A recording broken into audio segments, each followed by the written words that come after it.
আমদানি বন্ধের প্রভাবে চালের দাম বৃদ্ধির আশঙ্কা দেখা দিয়েছে বাজারে। নাজিরশাইল এবং মিনিকাটের দাম ইতিমধ্যে ৫ থেকে ৭ টাকা বেড়েছে। বাজারে সরবরাহ স্বাভাবিক হয়েছে সয়াবিন তেল। কুরবানি ঈদের বেশ আগে থেকেই বাড়তে শুরু করেছে মশলার দাম। অনেকটা স্থিতিশীল আছে মাছ, মাংস, সবজির বাজার। এমআর আসাদের রিপোর্ট। দাম বৃদ্ধির পর বাজারে স্বাভাবিক হয়েছে সয়াবিন তেলের সরবরাহ।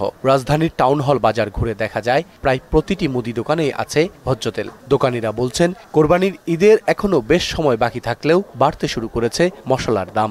তেল মানে এতদিন তো রোজার ভিতরে দাম বাড়াইতে পারে না, অনেক কিছু করছে, বন্ধ রাখছে, নদীর ভিতরে রাখছে।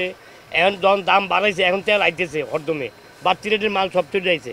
যেমন আমি পেঁয়াজ আনছি 52, আজ আনছি 48, মানে 1 কেজি 4 টাকা নাই, 1 কেজি 4 টাকা কমে গেছে। তা আমি মনে করি যে সরকার যদি তদারকি করে মার্কেটটা কিংবা যে কোনো মার্কেট, যে কোনো আড়ত, তাইলে মনে হয় যে দামটা বাড়ানোর কোনো থাকবে না, বাড়াইতে পারবে না। এলাচির দাম তো মনে করেন রোজা থেকে অনেক ঊর্ধ্বগতির দিকে, যেটা মনে করেন সেখানে 3 থেকে 3,500 টাকা দাম ছিল, সেটা প্রায় 6,000 টাকার কাছাকাছি, 5.5 থেকে 6,000 টাকার কাছাকাছি চলে গেছে। আর জিরা দাম এগুলা মোটামুটি রিজনেবল আছে। মসুর ডাল, বুটের ডাল কোনোটার দাম বাড়ে না, এগুলা আগের দামে আছে, হয়তো 1 টাকা 2 টাকা এদিক সেদিক হয়, এটা কোনো ব্যাপার না। কাকরোল, ঝিঙা সহ মৌসুমের সবজি বাজারে এলেও দাম কিছুটা বাড়তি, তবে অন্যান্য সবজির দাম স্থিতিশীল। উস্তা 60 টাকা কেজি, ঝিঙ্গা 80 টাকা কেজি, বেগুন আপনার 100 টাকা কেজি, শসা 80 টাকা কেজি, এই পটল 70। দাম বেড়েছে সব রকমের দেশি মাছের। গরু ও খাসির মাংস বিক্রি হচ্ছে যথাক্রমে 800 ও 1200 টাকা কেজি দরে।